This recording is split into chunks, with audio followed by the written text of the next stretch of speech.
So this is the new Terra Nova Vault Duo that has literally just come out. There's been a couple of unboxing and opening reviews on it, but not an actual full use, which is what I'm doing tonight. Now I see this as a sort of competitor to the Hilleberg. Alak and the Steiker sit somewhere in between, and I'll tell you why in a bit.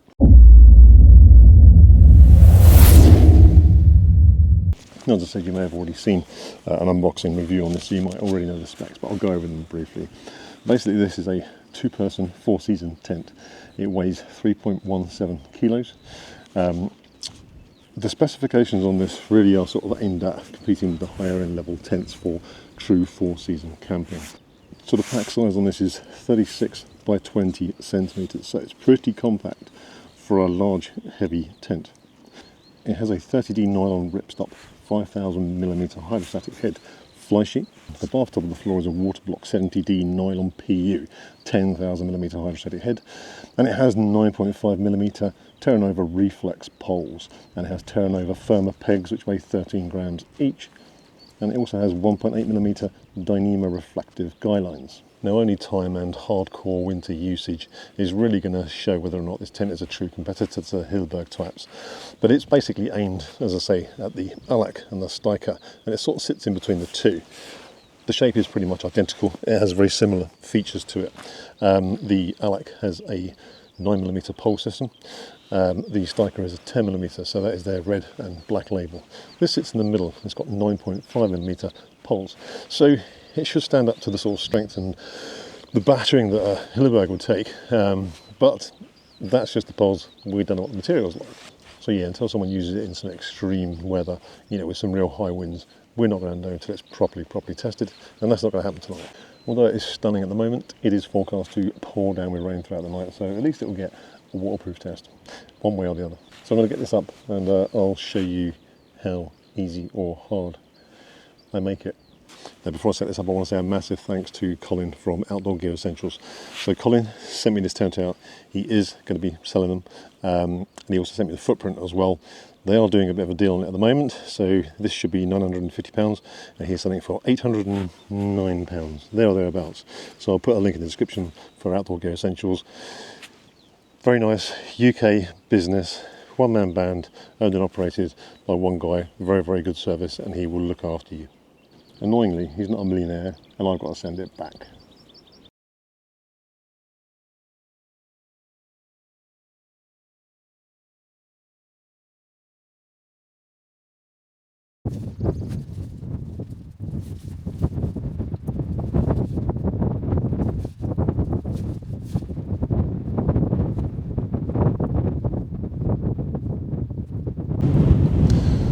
Okay, so that is it. In its initial state of setting up. The wind is picking up now, so I'm going to get it all tied down properly. So a little tip with this, they are doing a deal with the ground sheet, and I think if you put the footprint down first, this is a lot easier because you can set the ground out the way you want it, position the tent where you want it, facing the way you want it. I put it down first off and realised that the doors would have been facing that way, so I moved it around, but all I had to do then was line up the tent with the footprint, and that's it, sorted. But also, you've got some pegs in the ground already. Obviously, as soon as you start putting the tent up in wind like this, there's a good possibility that it could blow away. So I've got a carabiner that I was going to attach to my bag. Then I thought, well, do you know what? I've got these pegs in the ground already from the ground sheet and the footprint. So I used those, and it's been fine. One thing I find helps with these sorts of tents, so this is a geodesic tent. So you've got 3 cross poles, is if you can find the sleeve that is the lower one first, put that through, and then put the others through across the top, the next one up, and then the next one up. It just seems to work a little bit easier. And clipping the poles to the grommet is just a lot easier to do. So obviously you then have to put the rain cover on the top of it because there is a mesh inside there for ventilation. And again, similar to Hillebergs and other tents, let's compare it to a Cloud Peak rather than a Hilleberg. I think Terra Nova will be happy about that. So yeah, similar sort of thing. Allows the airflow through underneath it so that it will suck the moisture condensation out of the tent and out the other side. In theory, that's how it should work. Right, I'm going to get this pegged out properly now. Guy line's done. I'll just show you around here a bit more closer before I peg it out, just so you can see what it looks like. So you can see the cap here that is on now nice and solid. You can tighten it down with these line locks here. and the guy out points are on reinforced sections here. Now, they don't wrap around the poles like you can do with the Hillebergs and other tents, but they are fairly substantial, and this sleeve that the pole is in seems a very thick, strong material. It does look nice. I thought the poles were colour coordinated, and I saw this blue and suddenly thought, hang on a minute, I've only ever seen a blue pole, and they're all blue. They're all the same. So that's good. No messing about and putting the wrong pole in the wrong place. Each of the sides has got additional bungee cords, so you can really go belt and braces and lock this down. But I'm going to get it all tightened up now, tidied up, and set up ready to get my gear inside. Okay, so here it is, all fully done up, fully guyed out, full belt and braces. I've got the pegs on the sides as well, so the little guy out points. It has these weird little straps. I wonder what they were for at first, but obviously when you unzip one of the doors, it stops it from pulling too far open and therefore damaging the zip. When you come to close it down again, you're not putting as much tension on it as well, which is good.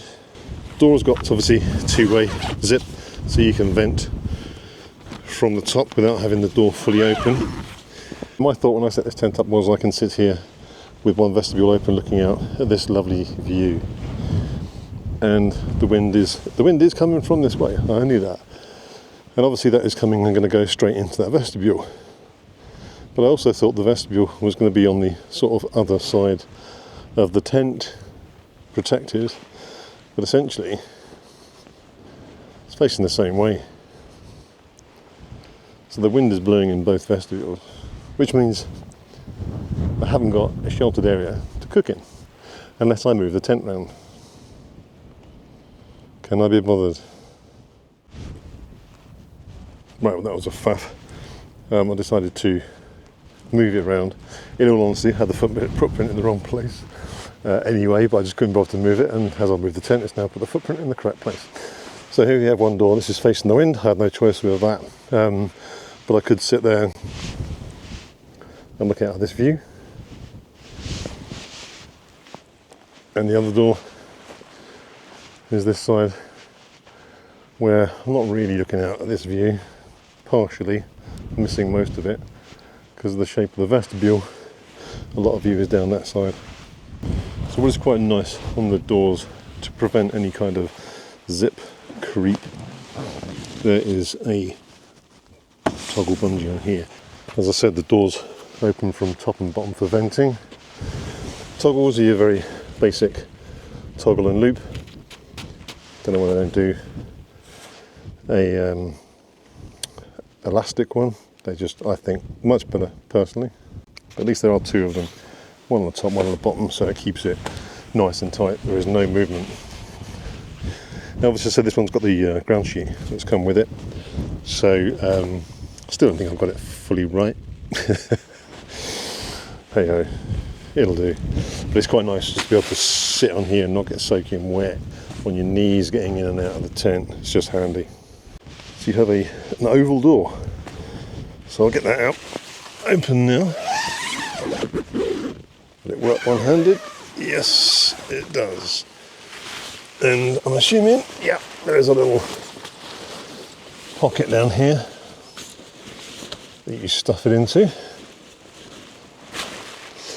Now there's a pocket there, obviously another pocket there for that door. And then at the other end, two more pockets. I'm not a big fan of them being on the head and foot end. If they're on the side here, they're currently hanging because the sides are nearly always vertical. But you put your phone in here, that just pulls the inner down to your head. And when you're like me, you need every single inch you can get. That's what she said. And the inside is 220 centimetres long, which is not the longest tent in the world for someone like me. It's got different widths at the head and the foot end. So it's 125 centimetres at that end and 115 centimetres, I believe, at that end. That one looks smaller, so I'm guessing. and internal height is 108 centimetres. So I'm all right here. I'm not on a mat yet, but I think it will be fine for height. Right, so my immediate notice that I think this is quite bad. For a £950 tent, this has got one tiny little, not even a hook, just a loop. So that means nothing will fit in there unless it's a hook.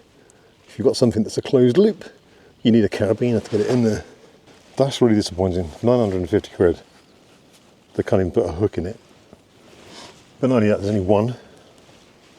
So there's none in the corners anywhere.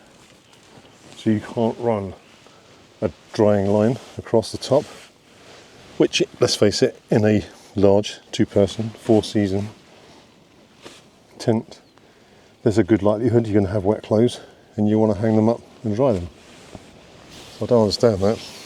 There is zero ventilation inside the tent. This is completely solid. What it does have is a top section door. Oops, I opened the wrong one.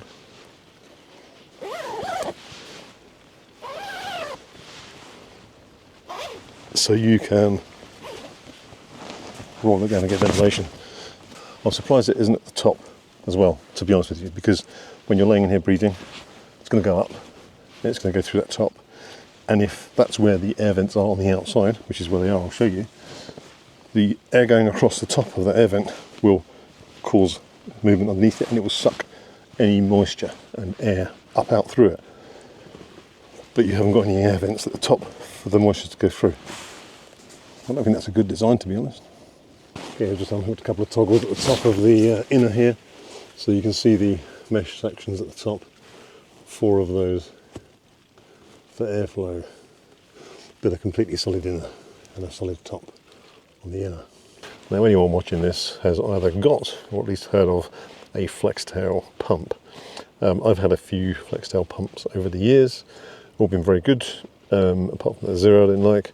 But my last one, which is the small, the latest one, version 2, has been playing me up recently. It's just not been working when I've been pressing the button. I keep pressing it, holding it, double clicking it, and it just seems to be not doing it. So I think it's on its way out, which was annoying me. And I was thinking, right, I need to get something sorted out to replace it. I also used to find the fact that there was one button to turn on the air and the same button to turn on the light. I could never remember if it was press and hold for the air, or double click for the air, or vice versa for the lights. So in the middle of the night, I'll be scrabbling around trying to turn the light on, and I'm blasting out air instead of turning the light on, or doing the opposite when I'm trying to pump up a mat. But as luck would have it, I've been contacted by a company called Aero Go-Go, and they do a product called a Gigapump, and this is the Gigapump 4.0. It is very tiny. It has 2 separate buttons, one for fan and one for light, and then there's a USB-C power charger input there. It's tiny. I think this feels smaller than my FlexTail. Obviously, it's the same colour. Don't know if they've taken that from them. But it goes up to 400 lumens. It weighs 100 grams on its own. It comes with the usual myriad of accessories. So it'll fit to pretty much anything you need to inflate it. The light on it is a 400 lumen, and it goes 40 lumens, 200 lumens and 400 lumens. So that should be really, really bright at night time. It's also got different power outputs on the air, so you can have it at low power or high power. I don't understand why you'd want that. You always want to pump whatever it is you're pumping up as quickly as possible. Maybe you want to be quieter. Maybe you're using it for a fire and you don't want it full blast, so you can use it to, stoke the fire. It will inflate and deflate from either side, so it does the same basically as the FlexTail. I'm going to be using this tonight. I'm going to pump up my Thermarest. So this is the Thermarest Neo Air X Max Large. It's pretty much the biggest mat you're going to get, so I'll be a good test of it on that. But yeah, what's quite nice is you've got a button for the fan there. So you press and hold it and it goes down. So press it on, full power, lower power, and off. And then the light, you got your different lumens from high to low and low, 40 lumens. Annoyingly, it has a hook like the Flextail has, so it has a full loop going across there, which means it won't hang on this stupid loop that's in here. So I've had to put a carabiner on it, which means it's going to hang even lower and reduce my headroom. And because it's in the middle of the tent, not at the front or the back, I'm going to be bashing my head on it all the time. Right, so let's get my thermalrest pumped up, see how it does.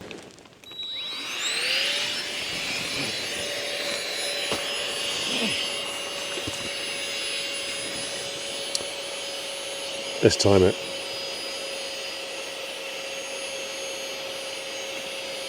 I'll add 10 seconds onto that.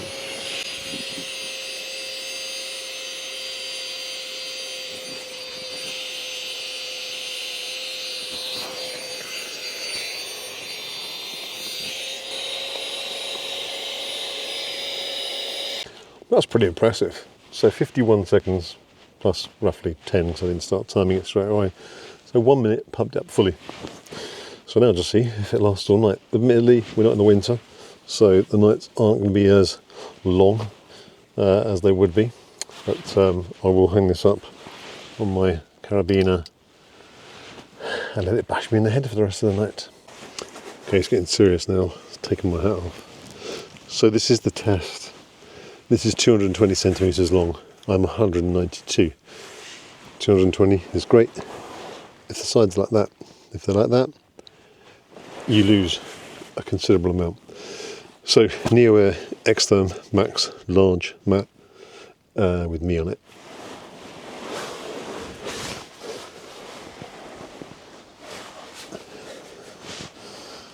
Okay, so this is about as far up as I can go. And the tent's just flapping on my hair, messing my hair up. And my feet are fully touching the inner. And I haven't got a bag on yet, or my quilt rather.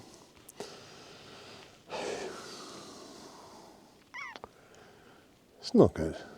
Let's try it at an angle. A bit more headroom, because I'm nearer to the slab sides of the wall. But my feet are just pushing against the end.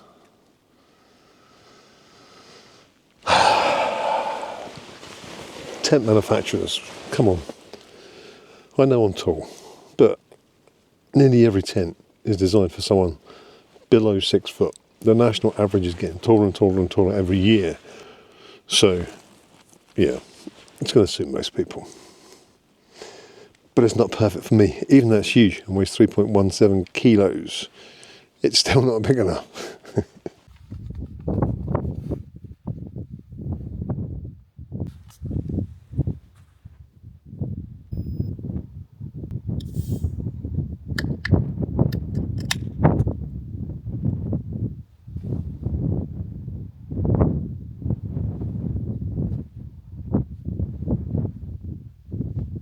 You know, say you get all 4 seasons in one day on Dartmoor, but when you get an evening like this, there's nothing that matches it. It's just stunning. The contrast, the shadows, the tors, the rocks, the views. It's beautiful.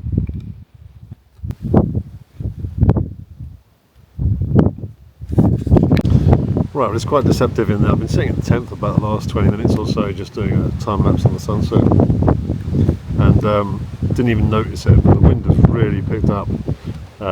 It's quite battering across here, but the tent is standing solid. It's from the back here. I've got the doors open, so I'll turn you around.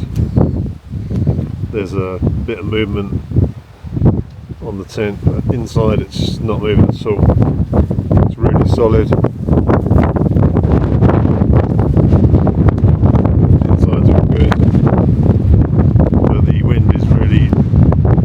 Across from there, hopefully you can can hear me. So yeah, temperature has dropped with that wind chill. It has got cold, and yeah, it's taken a bit of a battering, but it's rock solid. Annoying. I don't know what the temperature is out there. I've just been out setting my camera up for a bit of a time lapse on the sunset. It's absolutely stunning, beautiful out there. But the wind chill, my God! I've been out there for about 2 minutes. My knuckles are red, my hands are tingling, they're absolutely frozen. I don't know what the speed of the wind is. I didn't bring my anemometer along. It's probably 20-25 mile an hour, maybe, nothing major, but it's just cold. Right, my food is on. I'm going to eat that, bring it back in a bit. Just found another use for this little thing. Spilt some coffee on the floor.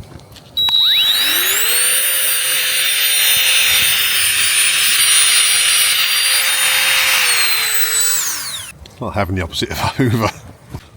Another little thank you to Cole from Outdoor Gear Essentials. He also sent me a Wayfarer salted caramel chocolate brownie. Not had one of those before. I may or may not have it tonight. Just had my dinner. Not really that hungry. Maybe breakfast? We'll see. Yeah, it's a new range that's come out. So there's a new line that they've got out. So I had the chocolate one before, which was really, really good. I do like that. But yeah. Thanks, Colin.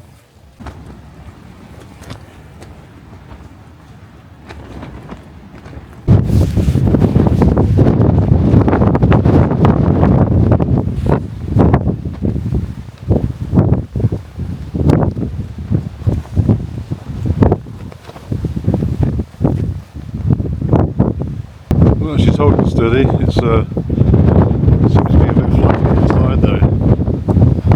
So we have this section here at the top of this door. Seems to sag in a bit. Weird. So I mentioned earlier on that the outside was getting the wind hitting it. But the inside was solid, so I didn't even notice how windy it was outside. But it seems to be the opposite way around now. The inside is more flappy than the outside, and I'm assuming that's because obviously the inner is loose and there's wind getting up underneath the fly. Obviously it's a 4-season tent, so it goes right down to the ground, but there's always going to be a bit of a gap if wind is forcing its way into it. And we're in a bit of a wind tunnel through here. It's sort of gusting through, so yeah, I think the inner is making it now feel like it's windier than it really is. It's fairly windy outside. I mean, you can see from that video I just took, but the tent is standing solid, doing well so far. Right, so I was going to go and tighten up the poles, put them in the inner grommet section to just give the tent a bit more rigidity. But the wind seems to have died down a bit now, so I'm not going to bother. I'll leave it as it is, and I'll see how it goes throughout the night. But I'm going to go to bed now because I'm tired. It's late, so I'll see you guys in the morning.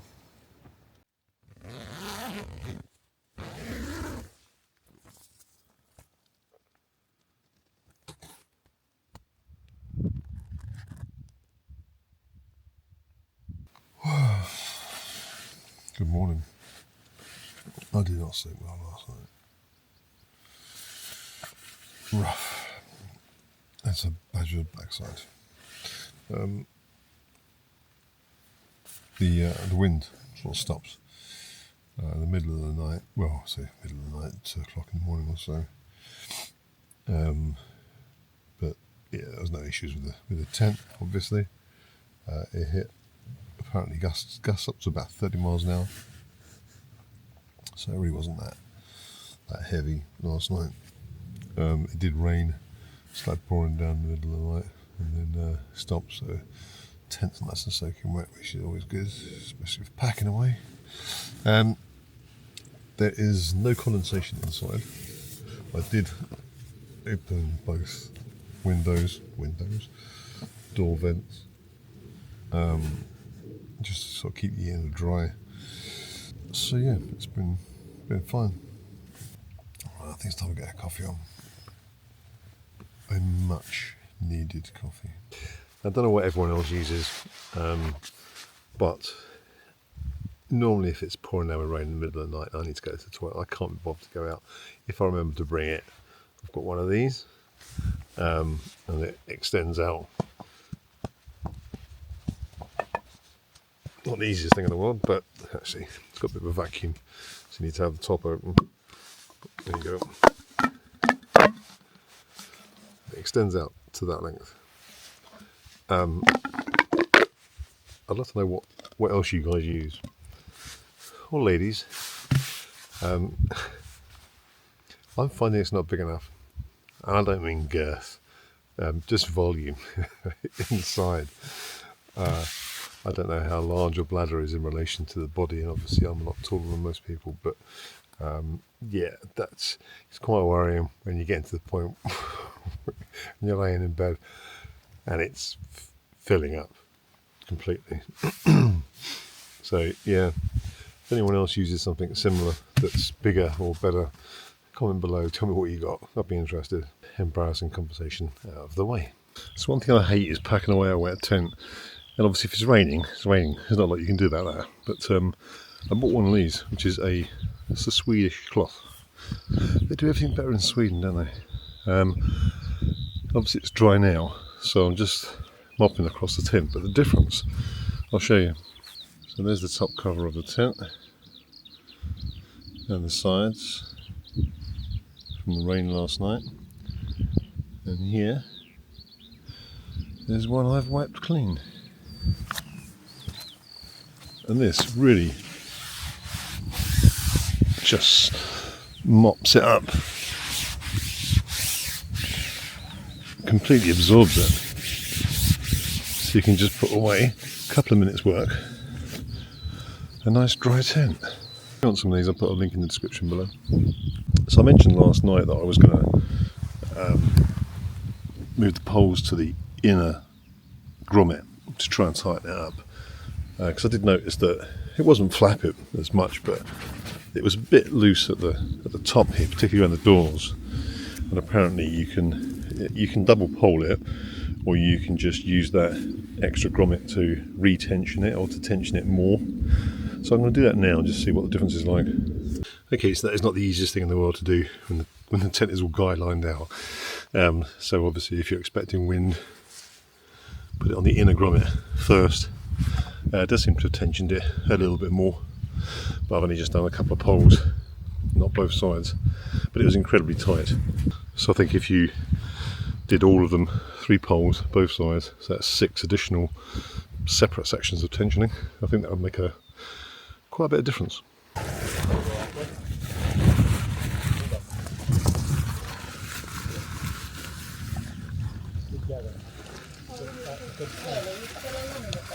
Right, so as you possibly noticed there, I was joined by a gaggle of people who were they're doing the tent tour. So a couple came over and started saying hello. We were chatting tents for God knows how long, and then the rest of the group that are doing the tent tours came over. So I didn't really film a pack down of the tent, which is fine. I don't normally do that, but it's all packed away now and went away fine.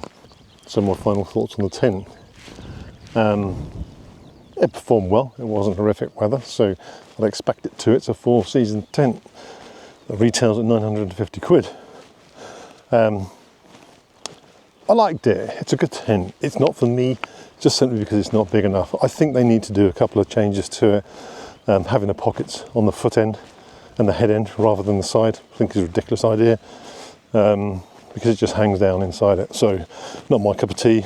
Put a hook in the ceiling instead of a loop, and maybe put 2 in just to make life a little bit easier and so you can dry your gear out. But that's my thoughts, might not be yours. Once again, I want to give a massive shout out and thanks to Cole from Outdoor Gear Essentials who sent me the tent tonight and the footprint and my pudding, and I didn't eat it, so I will keep it and I will eat it and give you another mention on another video. But yeah, thanks for that. Really nice of them to send it out. Good fun to test it. So let me know your thoughts. Tell me what you think of this tent. Stick your comments in the comment section below. Tell me whether or not you think this is something that could be a competitor to the Hillebergs. I'm not going to say it's a Hilleberg killer or it's bomb-proof or anything else like that. Quite simply, it's a good tent. It's a 4-season tent. until someone takes it up on the mountain in 60-mile-an-hour winds, we're not going to know what it's going to be like in comparison to a Hilleberg. Anyway, as always, hope you enjoyed the video, and if you did, hit the thumbs up, and if you're not a subscriber, hit the subscribe button, and I will see you all on the next one.